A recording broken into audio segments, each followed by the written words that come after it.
sekurugudo vaigara zvakanaka nevamwe muraini sekurugudo vaigara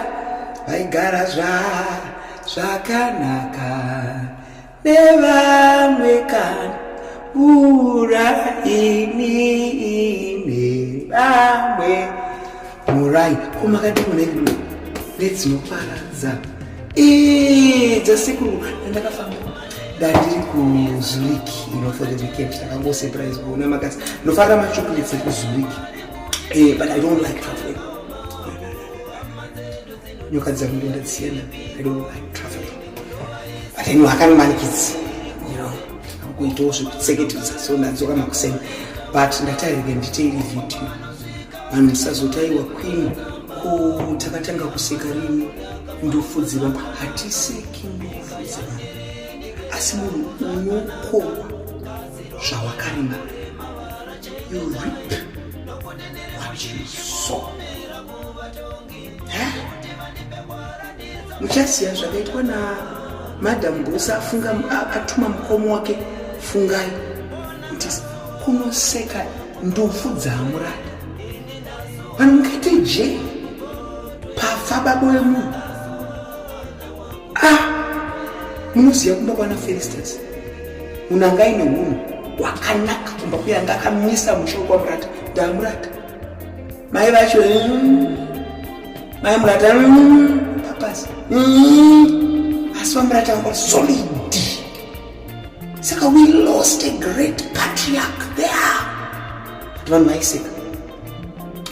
Fast forward 2 days ago we lost Anjazia Efungai Natarisai vana varoisi mai vavo vaidzi roisi ivana vapera mukatarisa video yakalikiswa naLorraine aifanira kusailikisa. Lorraine, why did you leak that video? Why did you leak it?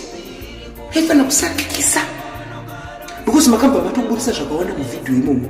Number 1, maibata sekugudo jangi murwere anopakichwa mvura makambozvinzwa murwere kupakicha murwere anopakichwa kana banana mayogurt zvaisava mukatarisa vidhiyo iya mamusina kana banana kana yogurt kana taira ari kukwirwa nawekinero mvura mushairo kana banana chirozvo vari kuda kumumedza. Tinotaura pakadaro ndisi tinowanikwa pari kuti chitaura ingagovana mwe muZimbabwe pasina mari wariwa anotaurwa mari wariwa akadaro kuzoti ishu yekuti akachekerezwa vanhu vaingozvitaura zvinotaurika izvi hazvisi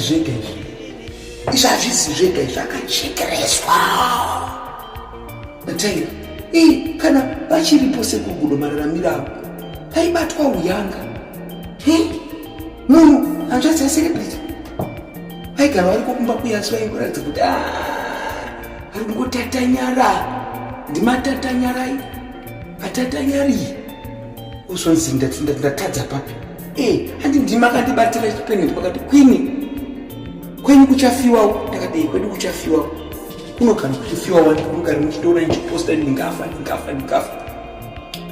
asi ndabata kamomo saka bata maoko kutori nefomula kutori neresipi ndomachemera angu iwawo asi noti nedzoweka mufambe mushe sekurugudo asi hapana kujekapa zvina kunaka zvavaimuita gudo.